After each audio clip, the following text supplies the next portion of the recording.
Saya percaya semuanya baik, semuanya sehat, dan kiranya Tuhan melindungi kita dan memberkati kita semua. Firman Tuhan hari ini, hidup damai dalam kebersamaan, yang terambil dalam 1 Korintus pasal 3 ayat 1 sampai yang ke-9. Hidup damai adalah kehidupan yang diinginkan oleh semua orang. Rasanya bohong kalau ada seseorang yang tidak membutuhkan kedamaian dan hidup dalam kebersamaan yang indah dan menyenangkan. Dalam hidup pasti diperlukan kebersamaan. Tanpa kebersamaan tidak mungkin manusia dapat menjalani hidupnya dengan baik. Lingkup terkecil saja dalam keluarga sangat membutuhkan kebersamaan. Apabila dalam keluarga tidak ada kebersamaan, pasti tidak ada damai, dan juga pasti selalu timbul konflik, dan akhirnya bisa terjadi perpisahan. Apakah dalam hari-hari di minggu ini ada kedamaian yang terjadi, yang kita rasakan? Amin. Saya percaya semuanya ada kedamaian. Atau dalam minggu ini kita diperhadapkan dengan keadaan yang sangat tidak baik, dengan keadaan yang tegang, hati tidak tenang, jauh dari rasa senang, semangat jadi hilang, kasih sayang jadi terbang, akhirnya membuat hidup tidak seimbang. Atau mungkin hidup tidak tenang karena kehabisan uang, boro-boro makan padang dengan lauk rendang, bisa makan dengan pindang, hati terasa girang, perut terasa kenyang, dan yang penting badan tidak meriang. Ini luar biasa. Demikian pula saudara dalam gereja, kedamaian dan kebersamaan harus terbangun dengan baik, supaya segala yang diprogramkan gereja, segala pelayanan gereja dapat dilakukan dengan baik. Tetapi ketika di dalam gereja tidak ada kedamaian dan kebersamaan yang dibangun dengan baik, atau rusaknya sebuah hubungan, tentunya program dan pelayanan gereja tidak dapat berjalan dengan baik. Kebersamaan yang tidak indah akan menjadikan sesuatu yang buruk terjadi di dalam gereja. Mungkin tidak akan menjadi indah ketika di dalam gereja ada perbantahan, ada perselisihan, ada pertengkaran, ada kebencian, dan akhirnya ada perpisahan, akhirnya putus hubungan, sehingga rasa damai menjadi hancur, rusak, dan bahkan kebersamaan menjadi ambyar. Dalam firman Tuhan hari ini saudara, kita belajar bagaimana Paulus sedang menasihati jemaat di Korintus yang sedang berselisih atau bertengkar. Hal tersebut tentunya tidaklah baik. Apalagi kalau kita lihat bahwa di dalam tubuh Kristus, padahal Tuhan mempunyai satu doa yang luar biasa dalam kitab Yohanes. Hendaklah semua umatku bersatu. Dan ketika kita melihat ada perbedaan, ada perpecahan, ada perselisihan yang tidak berujung, tentunya itu membuat Tuhan malu. Tentunya itu membuat Tuhan kecewa. Karena ajaran kasih, karena ajaran pendamai, karena ajaran pengampunan itu tidak dipraktekkan di dalam gereja. Dan itulah saudara yang terjadi di dalam gereja Korintus. Ada beberapa hal saudara yang kita bisa pelajari hari ini, supaya kita bisa belajar pentingnya damai dan kebersamaan. Yang pertama, hidup dalam ketidakcocokan menggambarkan tidak dewasa secara rohani. Saya ulangi, yang pertama, hidup dalam ketidakcocokan menggambarkan tidak dewasa secara rohani. Kalau saudara melihat 1 Korintus dalam nas kita pasal 3 ayat 1 sampai 2, firman Tuhan berkata demikian. Dan aku, saudara-saudara, pada waktu itu tidak dapat berbicara dengan kamu seperti dengan manusia rohani, tetapi hanya dengan manusia duniawi yang belum dewasa dalam Kristus. Susulah yang kuberikan kepadamu bukanlah makanan keras, sebab kamu belum dapat menerimanya, dan sekarang pun kamu belum dapat menerimanya. Dalam nas ini, Paulus sedang mendamaikan jemaat Korintus yang pada saat itu membangun kelompok-kelompok atau golongan-golongan. Ada yang namakan golongan Paulus, ada yang menamakan golongan Apolos, ada yang menamakan golongan Kefas, ada yang menamakan golongan Kristus. Tentunya hal itu membahayakan bagi keutuhan jemaat Korintus pada waktu itu. Oleh karena itu Paulus mengajak mereka untuk menyadari bahwa hal itu akan mengakibatkan sesuatu yang berdampak tidak baik di dalam gereja. Paulus mengingatkan mereka supaya mereka saling menyadari adalah kesalahan besar ketika mereka mempertahankan setiap kelompok-kelompok itu dan saling menang-menangan. Itu membuat perpecahan dan itu akan membuat sesuatu yang tidak baik. Kalau gereja yang dikatakan sebagai alat Tuhan mencerminkan sikap yang tidak baik, bagaimana orang-orang yang di luar gereja? Apakah mereka punya respon yang baik terhadap gereja? Tentunya mereka akan berkata, orang Kristen, dan bukan itu sama saja, karena memang sukanya sering bertengkar dan sering berselisih. Paulus mengatakan perkataan yang sangat keras sekali dalam nas ini, sehingga ia berkata, dan aku saudara-saudara pada waktu itu tidak dapat berbicara dengan kamu seperti dengan manusia rohani, tetapi hanya dengan manusia duniawi yang belum dewasa di dalam Kristus. Artinya saudara, perkataan yang halus yang sedap didengar, perkataan yang penuh dengan motivasi, perkataan yang penuh kasih, perkataan yang membangun, ternyata semua itu dianggap tidak ditanggapi, dibalas dengan perkataan yang kasar, perkataan-perkataan yang tidak menggambarkan sebagai seorang yang percaya. Pembicaraan yang baik, yang santun dan halus tidak dapat membuat mereka berhenti dari tindakan salahnya, tetapi mereka menanggapi dengan tindakan-tindakan yang menunjukkan bahwa mereka bukan manusia rohani, tetapi manusia duniawi. Kalau kita melihat Amsal 5 ayat 1, saudara, ada firman Tuhan yang menarik dikatakan di sana. Jawaban yang lemah lembut meredahkan kegeraman, tetapi perkataan yang pedas membangkitkan kemarahan. Paulus juga berkata dengan perkataan yang rasanya tidak enak untuk didengarkan. Katanya Paulus, susulah yang kuberikan kepadamu bukanlah makanan keras, sebab kamu belum dapat menerimanya, dan sekarang pun kamu belum dapat menerimanya. Artinya saudara, kondisi jemaat Korintus secara rohani belum dewasa. Kalau digambarkan, mereka masih seperti kanak-kanak yang seringkali nangis ketika bermain bersama, yang seringkali meminta sesuatu, berkata pokoknya harus. Dan kalau tidak disetujui, kalau tidak dituruti, mereka marah dan menunjukkan sikap-sikap yang tidak baik. Dan rupanya itulah suasana yang terjadi di dalam gereja Korintus pada waktu itu.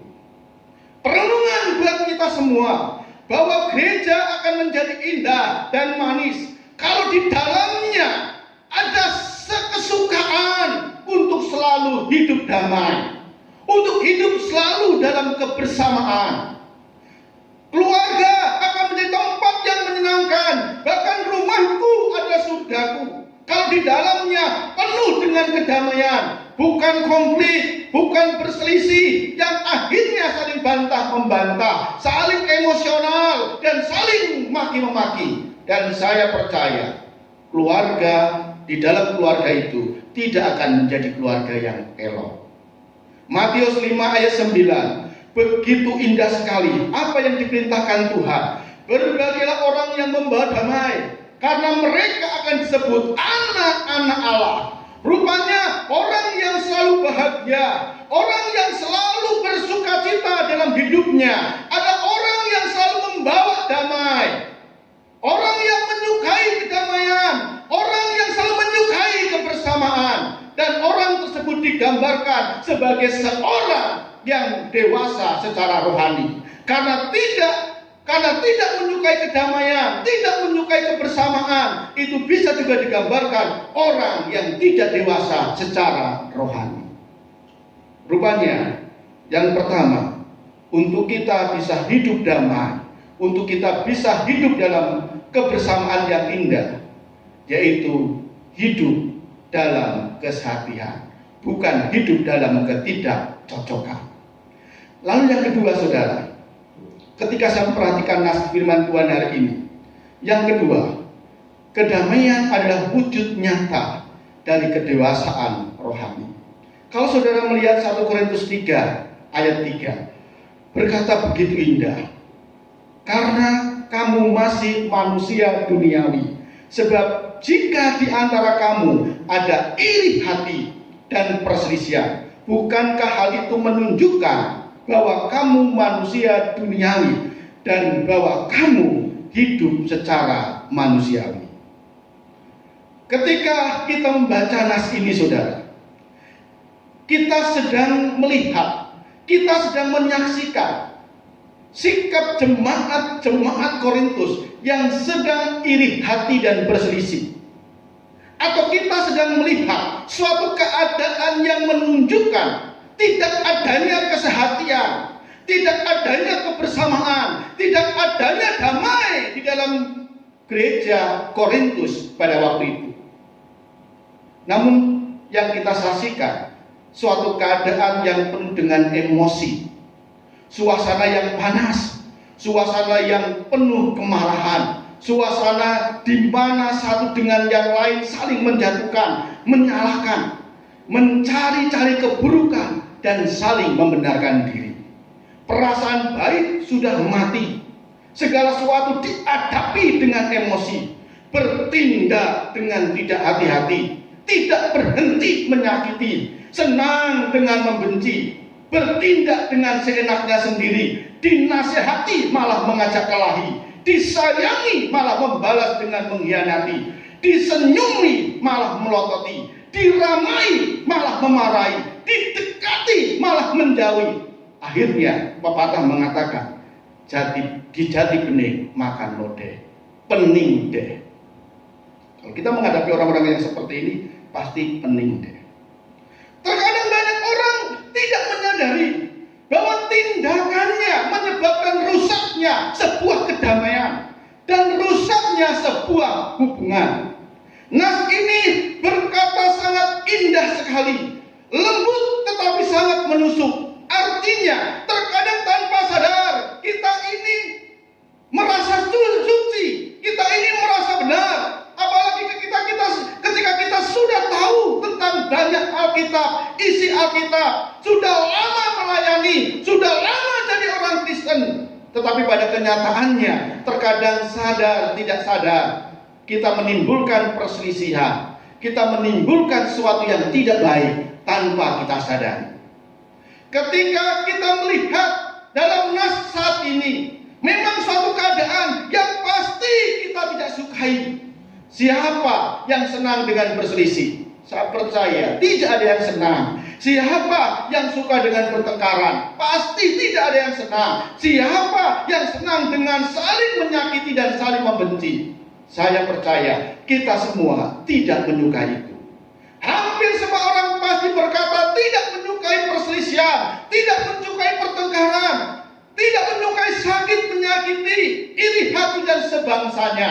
Tetapi kenyataannya yang tidak dapat pernah kita sangka, betapa sering kita melihat, mendengar seorang yang bertengkar, seorang yang mendendam, seorang yang iri, seorang yang sering berselisih dan bertengkar.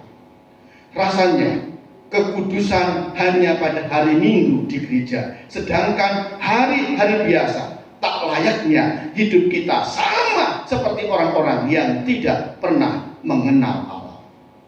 Dalam Alkitab dikatakan ada golongan Apolos, ada golongan Paulus, ada golongan Kepas, ada golongan Kristus.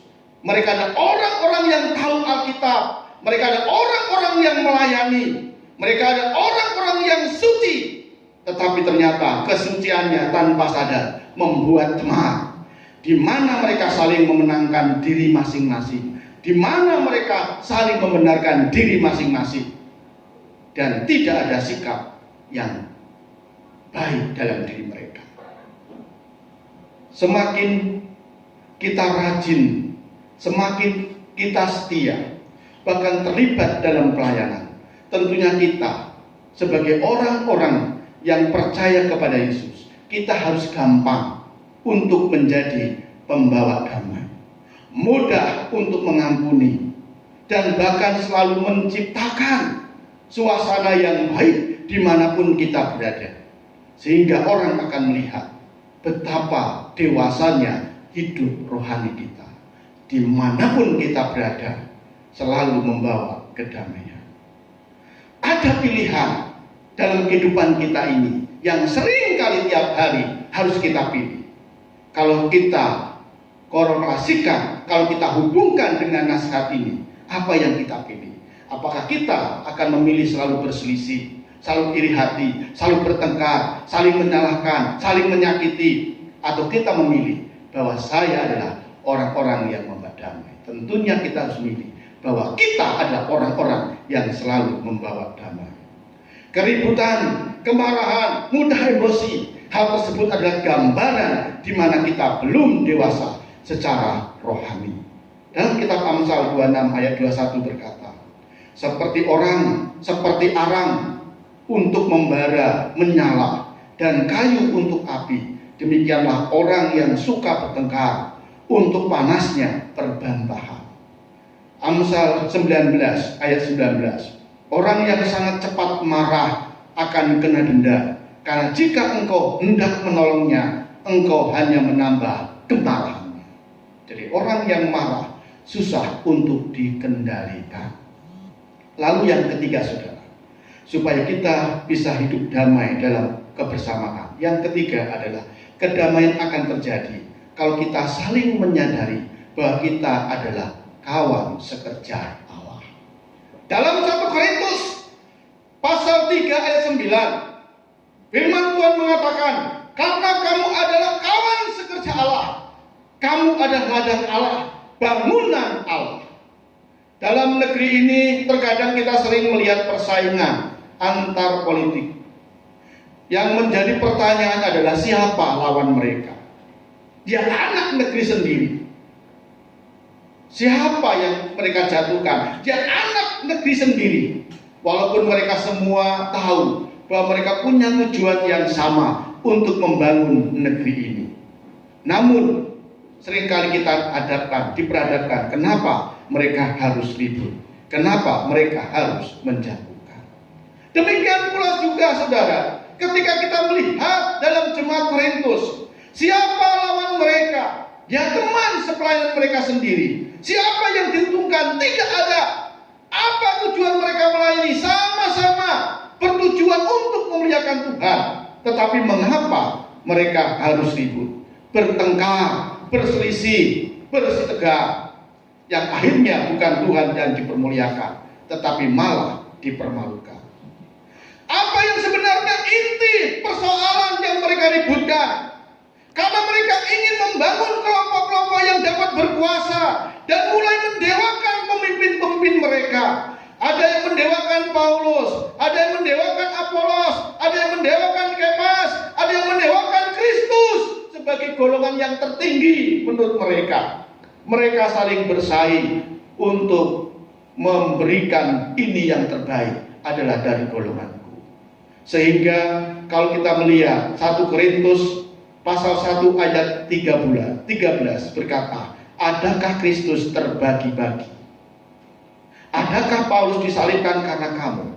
Atau adakah kamu dibaptis dalam nama Paulus? Tentunya sikap mereka lah yang menunjukkan bahwa sebenarnya mereka belum dewasa secara rohani. Jadi Paulus mengatakan, kalaupun mereka sudah dewasa dalam umur, tetapi masih minum susu, artinya mereka belum layak disebut dewasa secara rohani, karena masih suka dengan perselisihan, pertengkaran, iri hati, dan selalu saling mematahkan hati. Jadi bukan lamanya seorang menjadi percaya kepada Kristus secara otomatis dewasa. Karena ada juga orang yang seringkali disebut dengan KTP, orang Kristen tanpa pertobatan. Oleh karena itu Paulus mengajak mereka semua menyadari untuk mengambil sikap yang bijak, bahwa apa yang mereka ributkan, apa yang mereka pertengkarkan, semuanya itu tidak ada gunanya, karena semuanya adalah satu di dalam Tuhan.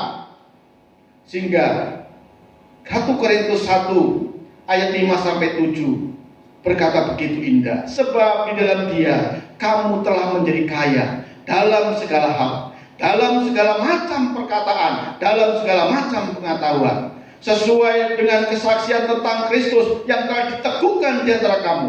Demikianlah kamu tidak kekurangan dalam satu karunia pun, sementara kamu menantikan pernyataan Tuhan kita Yesus Kristus. Ayat 10, tetapi aku nasihatkan kamu, saudara-saudara, demi nama Tuhan kita Yesus Kristus, supaya kamu seia sekata dan jangan ada perpecahan di antara kamu, tetapi sebaliknya supaya kamu erat bersatu dan sehati sepikir. Paulus sedang berkata kepada jemaat di Korintus, ada banyak kekayaan perkataan dan pengetahuan yang Tuhan anugerahkan kepada jemaat Korintus, tetapi kenapa yang dibesar-besarkan malah masalah pertengkaran dan perselisihan? Seolah-olah Paulus berkata, di mana bahasa kasihmu, di mana perkataan lemah lembutmu, di mana perkataan manis dan sedap untuk didengar, di mana pengetahuan tentang kasih, di mana pengetahuan tentang kerjasama, di mana pengetahuan tentang hidup saling menghormati dan menghargai. Kok sekarang semuanya itu hilang daripadamu?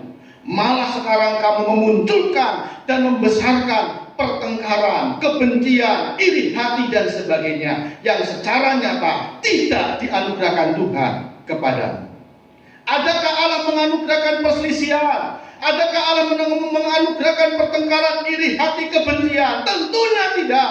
Tetapi Allah memperkaya kamu dengan hal-hal yang benar dan hal yang menyenangkan. Tetapi apa yang dianugerahkan Allah yang menyenangkan dan yang menyatukan tidak dibesar-besarkan, tidak digunakan, malah hal yang dibenci Tuhan dimunculkan, dibesar-besarkan dan diterapkan.